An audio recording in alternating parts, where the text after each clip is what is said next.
If you gotta get the ghost, you gotta get the gadgets. Here's a look at the brand new Hasbro Haslab Ghostbusters Plasma Series 2-in-the-box Ghost Trap and P.K.E meter.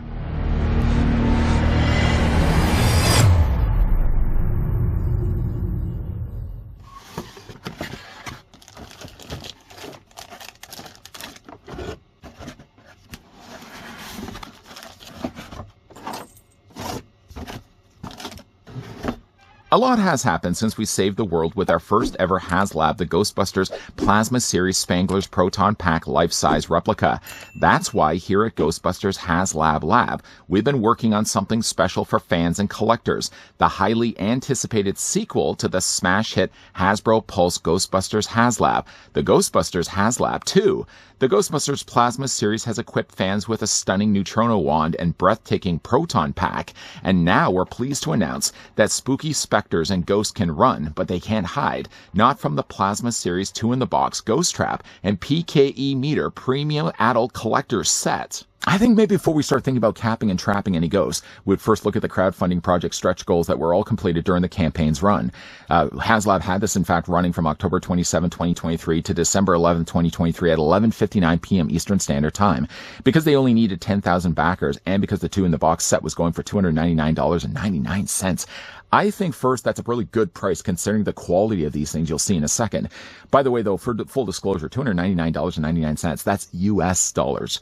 I think when I was all in, I was looking at about $440 to $450 price point, and of course that was the shipping on top of that as well. Speaking though of all in, originally though I was all in for the Proton Pack campaign run, but one of the couple of problems I was dealing though with, not that I didn't have the funds available, first I didn't already have the neutrino wand, so that would have already been an extra cost on top of getting the Proton Pack. The more important thing was, once I had this thing in my collection, I didn't really have a place to have it displayed. So I pulled out of that campaign, but I said to myself that day, you know, if Haslab ever gets around to doing the Ghost Trap, which was number one for me, or they get the P.K.E meter going because I never picked up the Matty Collector either one of those, I would definitely get behind the campaign for that. Now, of course, the proof is in the pudding. You're seeing the video of this right away, so you know I was one of the backers for this. Like I said, though, the campaign stretch goals were all completed. So we'll have a look at all the individual things that would have been eligible for those that backed this. First of all, you got yourself a whole bunch of Ghostbuster patches. I guess I should have probably pulled this back and started at the beginning here. Of course, we got the No Ghost logo here. These all can be ironed onto your jumpsuits if you have one available. I don't have one yet available. They're decent quality patches. If I was to really nickel and dime this, I would say maybe like the ghost symbol here at the top has a very squishy head, it seems. We have one of those. We also as well the Ghostbusters engineering logo that we see not only in Ghostbusters Frozen Empire, but we also see as well on their black jackets that they're wearing at the end of the movie. Another good looking patch. We get also as well one advertising Haslab, which I get it. I mean, Haslab has to throw their stuff in there as well, just to advertise the stuff that they're doing. The one that really doesn't make the most sense to me is this one here with the little baby Stay Puft characters. These we would have seen in Afterlife. We also would have seen them as well in Frozen Empire. Just having them as a No Ghost logo, I mean, it's cute, it's fun, it's just never something I'm going to ever really have on display. I mean, I think if anything, I would have probably, I know, again, this has to represent, I mean, like Hasbro really has to advertise what they're doing. I would have kept that just for that alone. I would probably maybe rather trade this one in for the Ghostbusters No Ghost logo from Ghostbusters 2. Let's move those off to the side. Speaking, though, of the Ghostbusters engineering, you also get as well an ID card. Not that I'm sure it's going to be opening up anything or getting you access to the new containment unit, but a nice little ID card. If you have yourself like a little piece that snaps through and snaps together on the top, have yourself a little lanyard, you can carry this around to work. I mean, I don't know anyone is going to be really asking your advice when it comes to busting ghosts, but again, like you carry this around with you. It's made of a decent like credit card kind of plastic. You also get as well some stickers. This stickers has Camp Wakanda on the top there. Sponsored by, of course, Stayed Puft Marshmallows. You got Ray's Occult Books. Stayed Puft Marshmallow logo symbol down below here as well. And one of my personal favorites for the stickers, The World of the Psychic with Dr. Peter Venkman. All of these, of course, can be peeled off. I really don't have a place yet to store these, so I think right now I'm just going to keep... I honestly really like Ray's Occult Books. It's probably one of my favorites from this. Speaking of Ray's Occult, also as well, you get yourself... Let me just pull these out here. You also get yourself as well the cards that we see at the beginning of Ghostbusters. Of course, as you remember, though, Peter Venkman is holding the card up to him. The pretty little lady across the table has to guess what card it is. And, of course, the other guy as well that gets constantly shocked.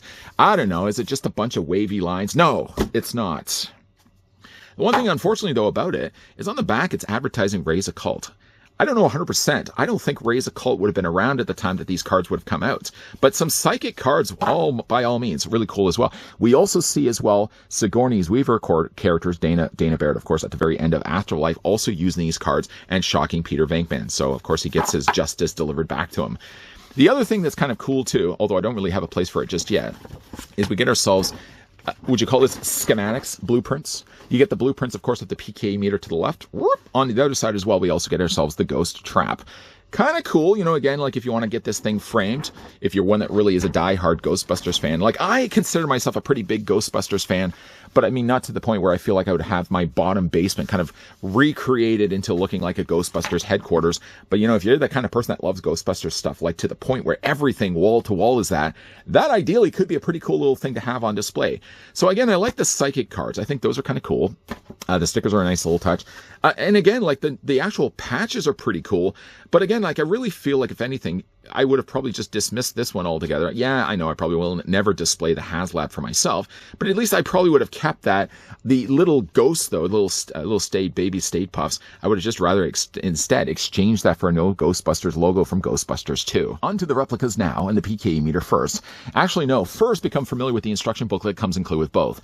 The Plasma Series 2-in-the-box Ghost Trap and P.K.E. meter features the products on the front.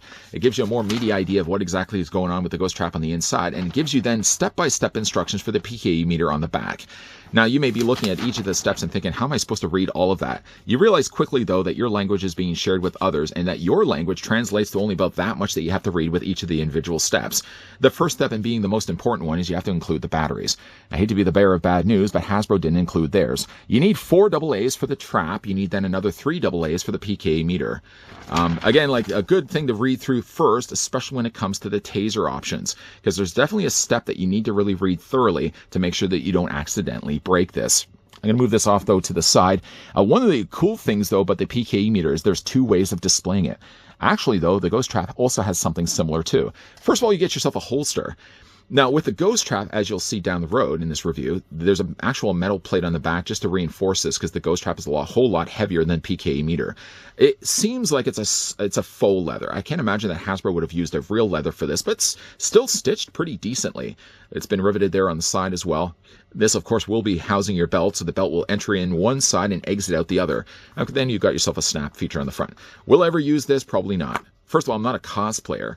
If you were, though, a cosplayer, this would be an ideal way of carrying around your P.K.E. meter if you don't already have one now. Simply just take your P.K.E. meter, slide it down as far as it will go, and then basically just take your snap and fit it around the front and just snap it together. That's all you're really basically going to do. Of course, it works so much better when you've got this housed around a belt, but just imagine, if you will, carrying this around as a cosplayer. This realistically makes a little bit more sense to me than the Ghost Trap. I'm going to talk about the Ghost Trap. I think it's, first of all, way too heavy, and for it being more of an expensive thing that does a whole lot more things, I just feel like the Ghost Trap is too big, too bulky, and too possibly broken to be carrying around on a holster. Anyways, though, let's just unholster the P.K.E. meter, slide it out. I'm going to put that off to the side. There's also another way to have this displayed. Now, I never picked up the Matty Collector release of this, but the Matty Collector never had this. You get yourself a nice little standee. It's supposed, I'm guessing, to look like metal. Clearly, it's, though, made of plastic. One little way that they've teased this to look like metal, I'm just going to detach this right now. It comes, first of all, in 2 parts. I love that they've actually soldered this, or at least molded it like it looks like a soldering burn, so that this would have been welded together. Basically, you just take the 2 halves, sandwich them together like this. There's these little things on the side, little knobs. You can't really turn them. They're actually molded just in plastic, so don't turn them whatever you do. Nice little no ghost symbol there featured on the front. And again, like little grating there on the side, just to make this look like it's made of metal. This ideally would have worked, I think, a little bit better had they made it a little bit more weathered. I mean, when you're looking at the one that we're going to be getting from the Ghost Trap, they've added some nice little weathered lines to this. I mean, this really does look more like it's made of plastic than it does of metal. Anyways, basically, you're going to take yourself the P.K.E. meter. There's a little indentation right here. You're basically going to sit this down first and then snap it back. Now, you can either have it displayed in its off setting like this. You can also really turn it on and have it in an on setting, especially if you want to set this to EMF. Or what you can also do, too, is extend out the antennas completely, shut it off, and then just have it displayed with the antennas completely out. It's entirely up to you. Speaking of, though, turning this thing on, First of all, let's show you guys what this thing looks like. The battery compartment, though, is featured on the back. It's one little bit of a bummer that it's installed here and not installed on the bottom. On the bottom is where you have your on switch. Right now it's set to off. Then you've got your EMF setting, which is actually in the middle. I would have think it would have made more sense to have it over here. But then your full on setting and manual setting is to the far left, or I guess the far right, right? Right. The battery compartment, like I said, it would have been here. The Matty collector release would have actually had it down below here. It would have made it a little bit more concealed and look more like a prop.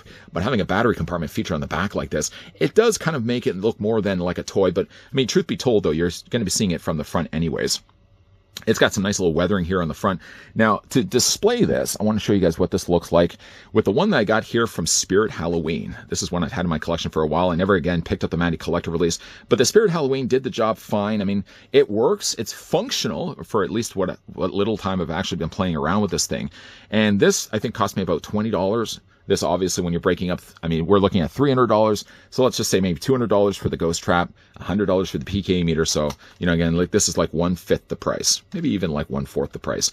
But it was functioning for what it did. I mean, obviously, it has an on and off setting. We're not going to really spend a whole lot of time looking at the one from Spirit Halloween, but there's the on, there's the off. Basically, just turn this on. It's been a while since I've used this. So old, actually, that I noticed that the antennas, when I first tried to turn this on, and I mean, again, you basically just press the button again. Let me just press it. Is it on this side? There we go. It's on this side. This actually had been sitting on my shelf for so long that when I first turned it back on again, the antennas didn't even extend out. I had to take a little screwdriver and just feed it back out, just help guide it. But I mean, again, for what it is, it was a fine, serviceable enough P.K.E meter. If you're, though, comparing the two, you can see they're very similar in size. The one now that we get here from Haslab looks a little bit more like the one from Afterlife and Frozen Empire. It's a little boxier here on the top. It doesn't have the green readout display here on the front. I mean, this would still be good, I think, for the original Ghostbusters P.K.E meter, and then have this one really displayed as the Afterlife. I know. Stop talking. Let's start seeing some functions. Okay, so first things first, if you want to turn this on. So again, you have your off. You have your EMF detector in the middle. Don't get too excited. It's not as impressive as you may think it may be. And then, of course, you have yourself your manual settings. So we're going to switch it over past EMF just to on right now. Up the top here, you have your activity buttons. Down below here as well, you have your on buttons. And basically right here, you also have your settings as well. So if we were to say turn this on right away, and then we'll just extend these. Now, again, I've got this in manual settings, so this will retract the antennas. This will extend the antennas. Now, with the original Matty collector release of this, I think they would just extend in one setting. Basically, it would be fully out, fully extended, and then retract it back in. With this, you can actually kind of set this to varying degrees. So it doesn't have to be all the way out. It doesn't have to be all the way in. You can control it any which way you want. Also, you have yourself the radar readout display there on the top. You've got yourself lights flickering across the top there as well. This whole time you might be thinking to yourself, wait a minute, there's no sound. Well, there's the audio settings right here. If you want to set this to mute, if you're going to carry this around, not wake up the neighbors, you basically just set this dial in the middle. If you want, though, to have this in its default setting, which we're going to switch over right now, now you got yourself the audio to go along with the lights. The setting, by the way, though, so your mute is in the middle, and then you've got yourself your low ionization on the far left side and a high ionization on the right side.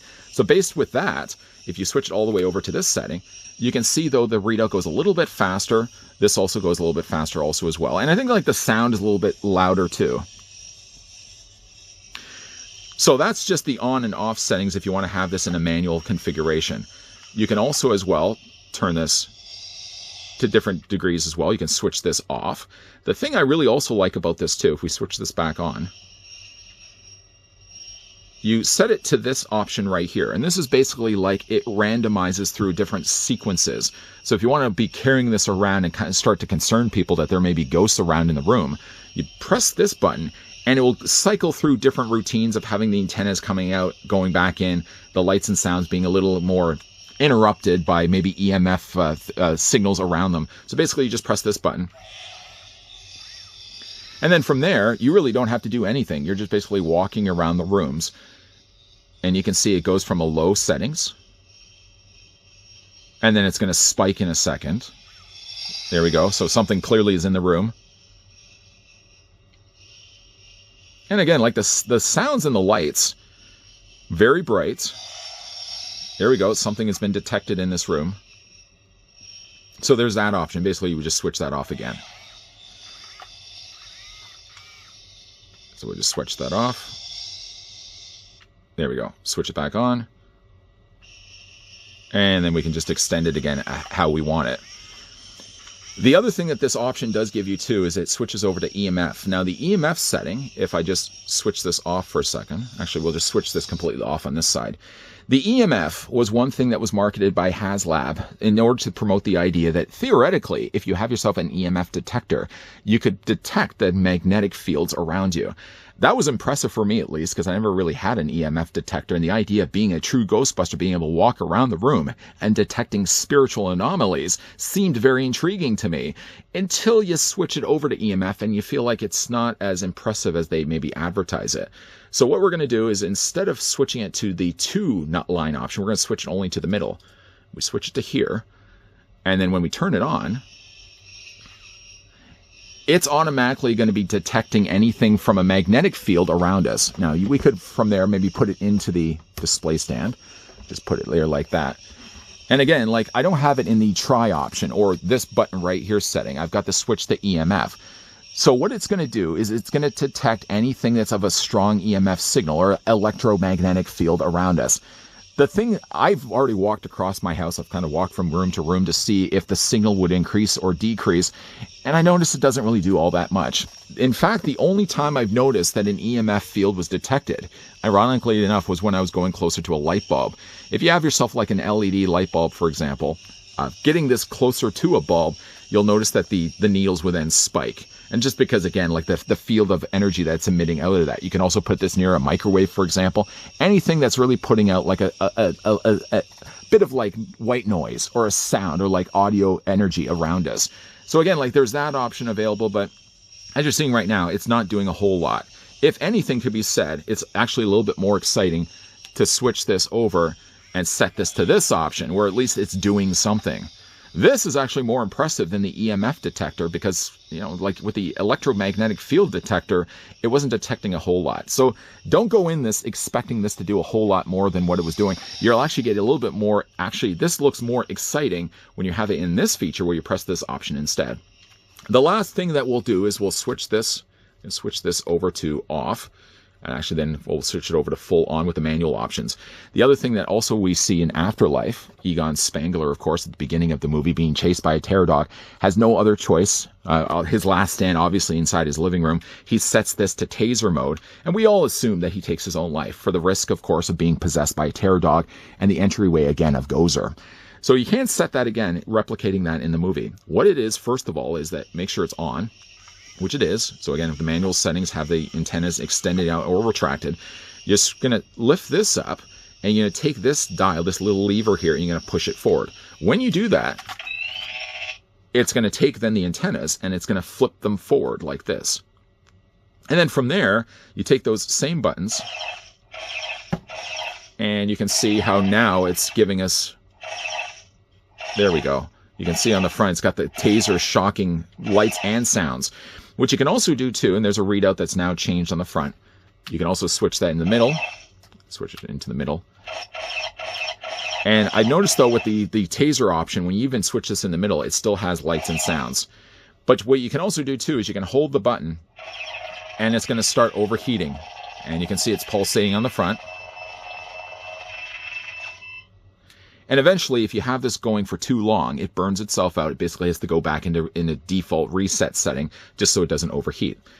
From there, again, like it's going to be just again a case of pressing that button again.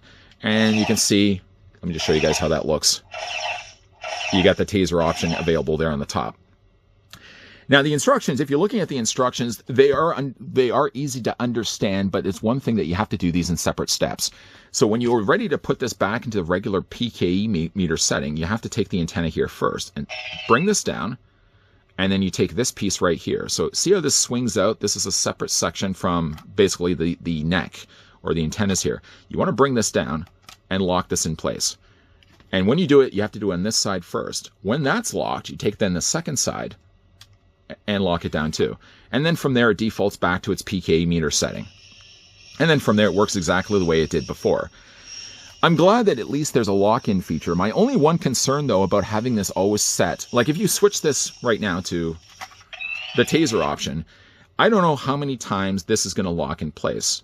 I mean, from the times that I've done this, and it's only been about a dozen or so times so far, it does a serviceable enough job of keeping everything locked in place. Again, you really have to lock this side on first, bring this other one down as well, and that locks it.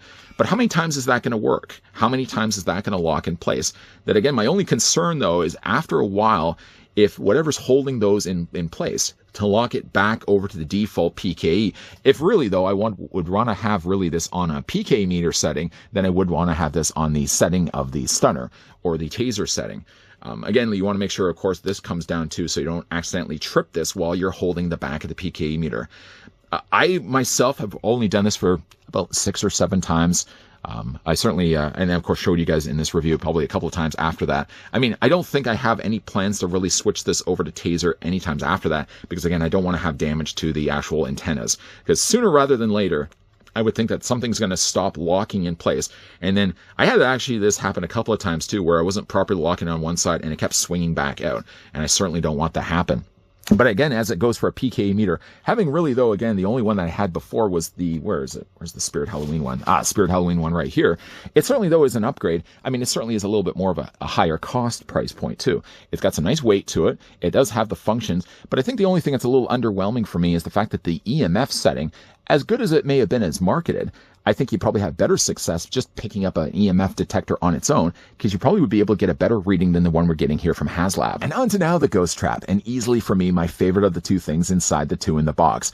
I think if the P.K.E. meter and the Ghost Trap were two separate campaigns, I probably could have only seen myself backing the Ghost Trap, and probably could have just easily passed on the P.K.E. meter, as good as it ended up being. Now, the Ghost Trap, I did actually have one, like the P.K.E. meter, stand in, at least for my shelf. It's not the most impressive of Ghost Traps. Just bringing in the one that we got here from Spirit Halloween. I think this thing was about $40. Yeah, you'll notice there on the top, the door has been broken. My younger daughter at the time went and said, Daddy, what's that? And proceeded to pry the door open. And it's never been able to close properly since. It does have lights and sounds. It does have batteries. I've already installed the batteries. Basically just switch this to on. You got the red light there on the back. You got the yellow light there on the front. It doesn't always open and close, unfortunately, because of the door being hinged like this, but you basically just press the button. The trap opens up to a good serviceable size if you want to fit something inside there. You got some green lights on the inside. You got the yellow light flashing on the top, a red light flashing at the back. It really does sound a lot less like a Ghost Trap, and it sounds a whole lot more like a proton pack. Basically, you just close the doors. Again, for me, this was the one that I had in my collection for a while. It's not the most photorealistic, certainly the way it looks in the film. I mean, it will easily now be replaced by the one we get here from Haslab. Haslab is considerably heavier. Like we had done earlier with the P.K.E. meter, I'm going to bring in the holster here that's going to hold the Ghost Trap. If you are, again, like a dedicated cosplayer that's going to go right to every single detail, you're probably going to want to maybe use this for yourself, or you probably already have something already similar like this already in your cosplaying setup. But unlike, though, the P.K.E. meter, there's a big metal frame here on the back that holds the Ghost Trap. It's just to reinforce that it's not going to be going anywhere. Now, again, like before, you're going to take your belt, you're going to feed it through the one side, feed it out the other. I would imagine it's going to store well in place, and it's going to ensure that the trap isn't going to go anywhere. To also ensure that, get a little snap here that's just going to undo. You take yourself the Ghost Trap, and on the back you can see there's sort of like a wedge-shaped metal piece. And what it is when you're going to be lining this up to the holster, you want to make sure, obviously, you got this facing the right way. That's going to be a big problem in the first place, but just get the strap out of the way. So you're going to take this, you're going to run it along that, and you're going to feed it all the way down in place. And that's going to hold the Ghost Trap. Like right now, I'm not even holding it at all. To, of course, ensure that that's not going to go anywhere either, you just take the strap, you're going to fit this around and snap this in place. Make sure, though, you snap it around the handle. You don't want to snap it underneath. First of all, it's going to make things a little too loose, and it's also going to probably trigger the switch as well in the process. Unfortunately, though, one thing I've already kind of noticed too is, first of all, I've already dismissed the idea of ever really using this functionality because, again, like I'm not a cosplayer, number one. And number two, I just feel like, again, for this being as heavy and a $200 unit, if we're kind of splitting the cost between this and P.K.E. meter, I just don't think I could ever see myself ever really want to carry this around. If I was to be a true cosplayer, I think I would rather maybe go with more of a Spirit Halloween Ghost Trap and carrying that around on my belt rather than something that's as potentially breakable as the one that we're getting here from Haslab. Speaking, though, of breaking, though, I'm just going to unfasten this here for a second. Because it's so tight when you're bringing the strap across, One thing I do worry, though, about is the handle. The handle is plastic, after all, and I think just the stress of having the strap across this all the time, I feel like that would... And also, too, you want to really make sure you don't hit the switch in the process, because that's the thing that's going to eject the front of this out. But, like, I just feel like this is putting a lot of pressure against the plastic handle. Either way, I'm not going to ever really display this. We're just going to slide this back off. I'm going to put the handle here out of the way.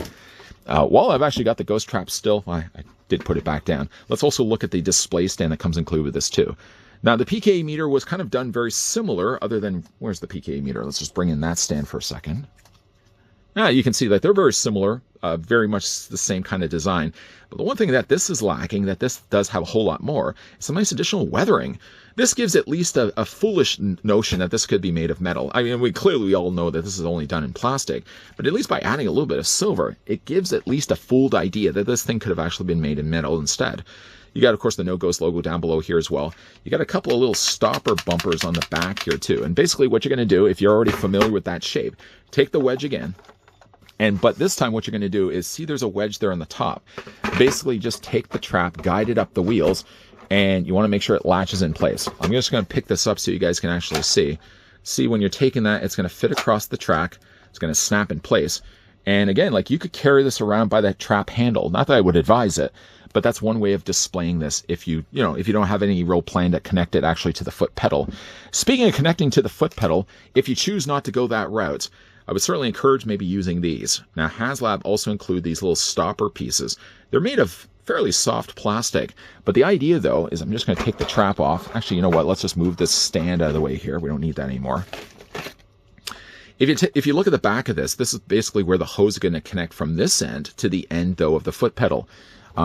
Basically, you're going to take this, and this is just to prevent the dust from getting in there. You take these stopper pieces. They don't even really screw in either. You basically just fit them in place like that. So that if you always want to have this on display, at least it looks finished, but it's also keeping dust out of this too. We can also do the same here with the foot pedal. So you're on the back here, you're going to take this, just snaps in place. And like again, you can have these just on display on your shelf all the time, and you never have to worry that dust is going to get inside the trap. What are these things down by here, you may be also asking? These are little tubes that go on the side of the ghost trap. Now, one of the neat features on the ghost trap is it does have cycle-through audio clips from both Ghostbusters, Ghostbusters Afterlife, and Ghostbusters 2. If you'd rather have Ghostbusters and Ghostbusters Afterlife be your default audio clips, then you keep the tubes in place that are now the ones in red. You can see some additional scuffing that they've added in there as well. Like, there's some really cool aging and weathering to the ghost trap as a whole. But if you did want to switch them out, though, to the Ghostbusters 2, basically just detach these. And there seems to be a connecting pin right there that's going to connect onto, well, maybe not on this one. So my guess is this is going to plunge this inward if it's going to default it to the Ghostbusters 84 or it's going to go to the Afterlife. This is going to press this basically in. With the Ghostbusters 2, because that's not in the middle, it's only just, I think the Ghostbusters 2 always is going to be the default, and just the only thing that's changing that is pressing this in. It's going to change it to Ghostbusters 2, or Ghostbusters Afterlife and the 84 movie. So you can see sort of the difference between the two. You know, even though really the original one would have had the red, I kind of actually always really liked the silver tubes instead. We're going to talk more about that also in a moment too. So let's just put the default one back in place. So, actually, you know what? While we had this in, I should have really held on to this the whole time. Like I said, it's a fair bit of metal added in here. Now you've got yourself real metal tires. They spin nicely. You get the metal bracket there on the bottom. That's also going to attach onto the holster. I know, we already covered that. There's your speaker sound, also down below here, the little built-in speaker. You got metal plates on the side, metal plate on the front, metal plate on the back here as well, or on the other side there too. I mean, there's a lot of weight to the trap.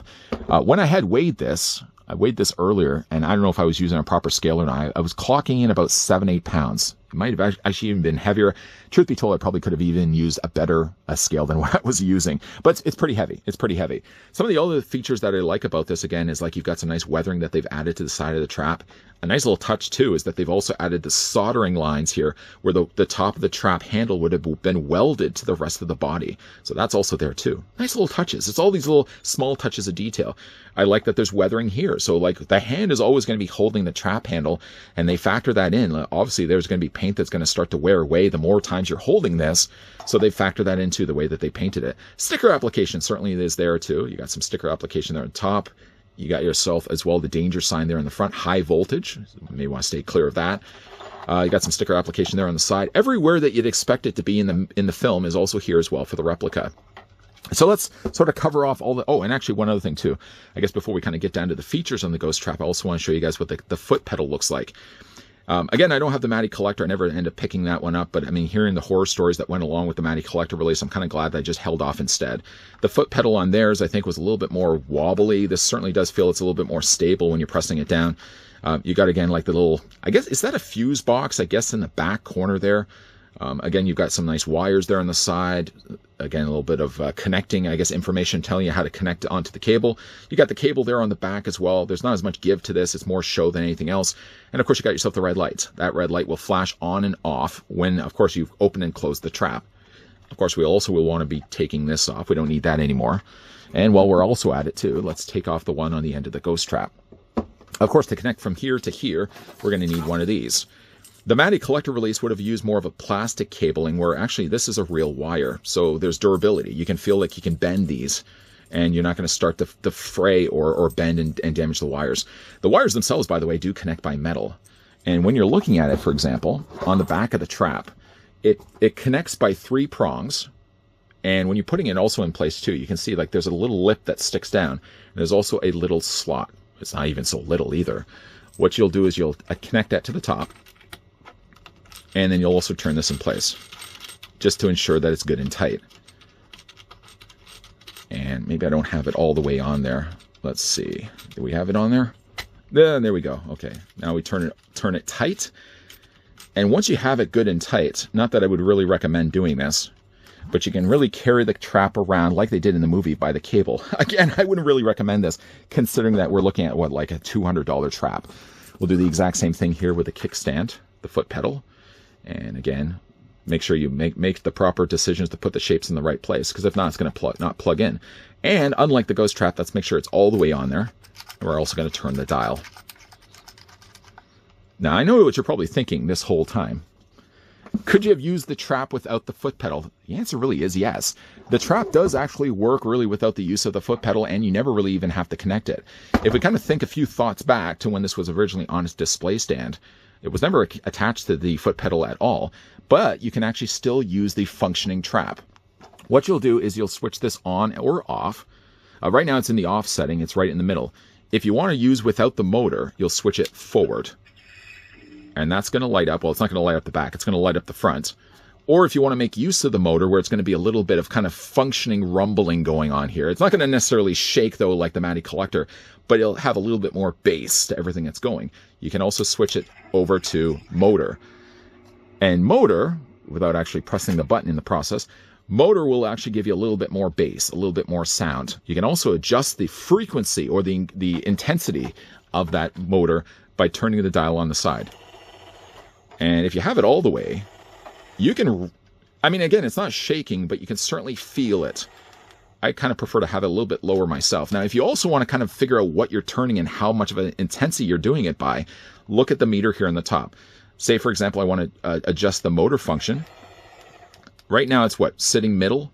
If you want to have a little higher, you can do that. If you want to turn it lower, though, that meter will show you the whole time how low that setting is. So if that's say, for example, it's all the way down, you just keep turning it, and you can just increase the intensity of the motor. Now, without that, let's just say you don't want to use the foot pedal. What you'll do instead is the bottom of the button here, you're going to press this, and you're going to put it into basically service mode. Press it once, we'll set it to service mode. Press it again, we'll actually open and close the trap. But then if you also want to as well... Oh, sounds like something's inside. Something's inside. If you do a long press, though, it goes to a spooky mode, which I may have actually pressed in the process. But again, if we press it, it's going to open up the trap. You can see the way it's lit on the inside as well. And just pressing it again, we'll close the trap. The only thing it doesn't seem to do, though, is when you close the trap doors, it's not going to have the red light function lighting, flashing on the back. That seems to only be the case when you're pressing it on the foot pedal. One thing also I forgot to really show you guys, too. It's going to switch this off. And it sort of goes through like a cycle of shutting itself down. Okay. This little button here on the top, when you pull this button back, this will basically remove. Sort of in the instructions, it indicates that this almost ejects out, but it really doesn't. Basically, just pull this lever back, and then you can remove the compartment altogether. So if you had yourself a functioning containment unit down in the basement, for example, you could put this in. When the light is green, the trap is clean. But one thing I also did want to show you too is on the bottom of this is the battery compartment. This is the only way to change the batteries, is to actually take the containment piece out altogether. Unscrew this, put in your 4 AA batteries. Then you'll take this part here and slide it back into the trap. And when you snap it back in place, it'll actually make a sound. And of course, now you got yourself the red light there on the back. Okay, so some other features I did also want to show you guys here as well. So like I said, for example, you already have the motor functions. That just, again, increases and decreases the intensity of the motor. If you would want to have it a little bit louder, by all means, turn it a little bit louder. If you want to have it a little quieter, you can certainly turn it down as well. The other thing that's kind of neat, though, about the Ghost Trap is on this side, you've also got yourself settings for sound effects. Now, the sound effects are only going to be cycled through based on the red tubes being installed. So of course you got your 84 or the Ghostbusters Afterlife sound effects. Again, when you turn that, let me just make sure I got this switched on, for example. When you switch this, you can hear sound effects, and quite loud too, because again, the sound effects are coming from the bottom of the trap. We're not going to play the guessing game of what exactly each sound is going to be. Some may sound a little bit more familiar, some between either Ghostbusters or Afterlife. That sounds almost like a terror dog. And of course, you got yourself the Stayed Puffs. I think that sounds like Stayed Puffs. I don't think it was Slimer. But if you did want to change these out, though, again, you're just going to detach these. And you'll hear a sound effect while you're doing this. We'll take the Ghostbusters 2 ones, which again is now not depressing the inside here. Pop those in place. So again, I feel like it always will default. If you were to leave these off altogether, I feel like you would still get Ghostbusters 2 sound effects. And again, we'll just press the lever here, or just turn the dial.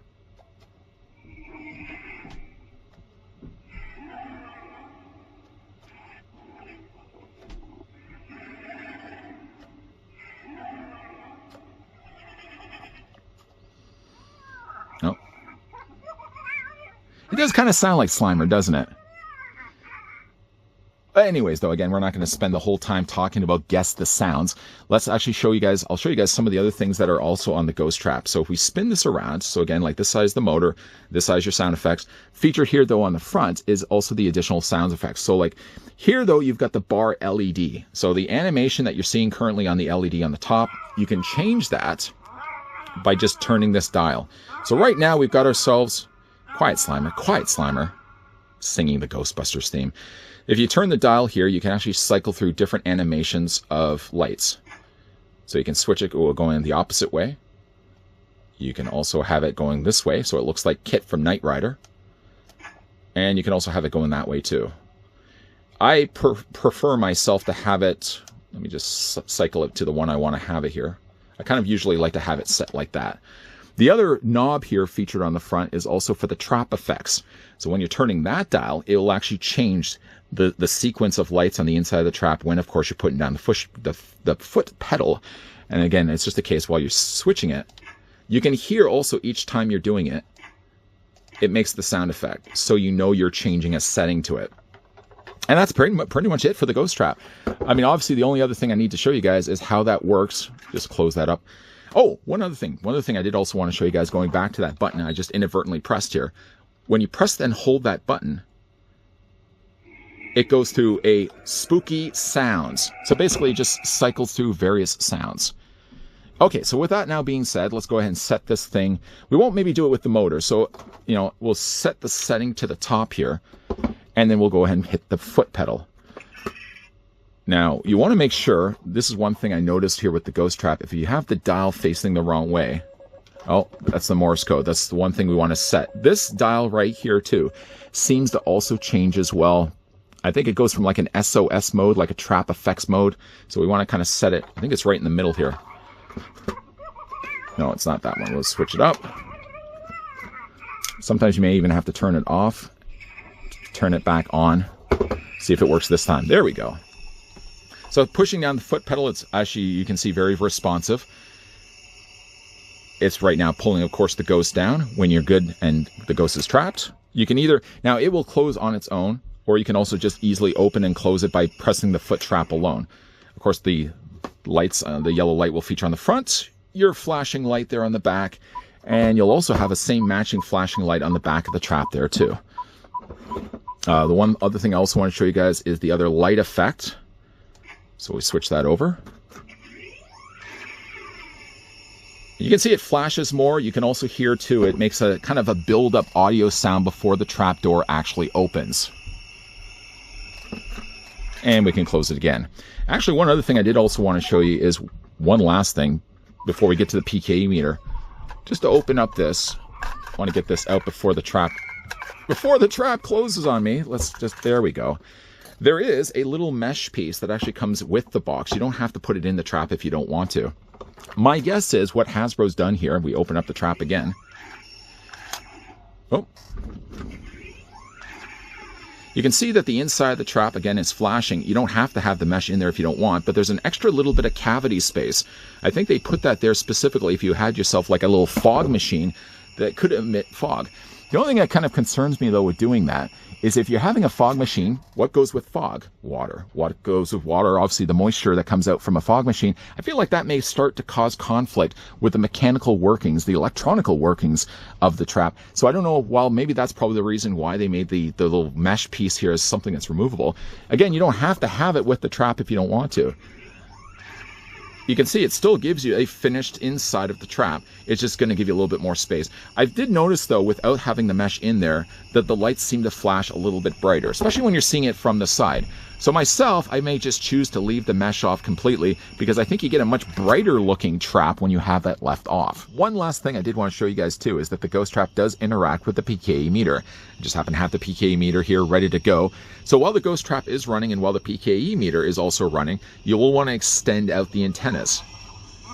And the antennas, as you can see, first of all, starts flashing. It seems a lot brighter of the lights. The light seems to be moving a lot faster as well as the readout display here. But when you extend out the antennas, it seems to, again, interact with the sound effects that we're getting. Now, I have tried also changing the dial settings here too. Not that that necessarily does change the audio clips, but again, every single time that you extend it out, that sounds like the Scaleri brothers. When you do this each time, most of the time at least, it does trigger the audio clips. So again, not that you would always really want to have the two running all the time. At least they do have the display stand for the P.K.E meter, so you could realistically have it always out and on display like this.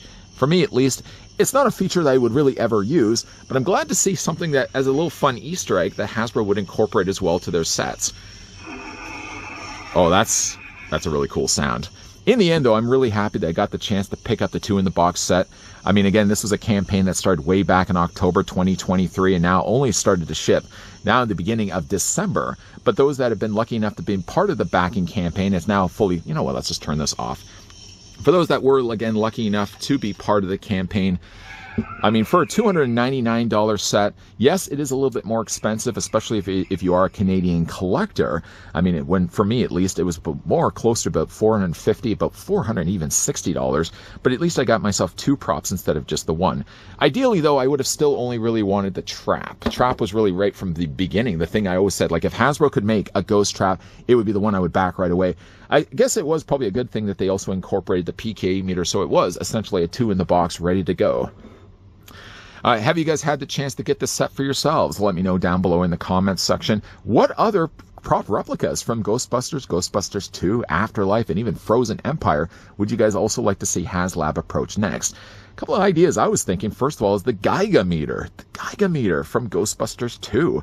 Another thing I was also thinking, along sort of the same lines as the P.K.E meter, how fun would it be to get a real Ghostbusters version of the P.K.E meter, which had a much larger readout display and the red antenna on the top? I think that would also be something that would be really, really cool if Haslab could consider releasing down the road. If in the meantime, guys, you did enjoy this video, do it a solid, throw it a like. You guys want to stick around for more so? I hope so. Hit that subscribe, turn on that bell, but the most important thing is that you're coming back. As always, thanks for watching. See you guys next time.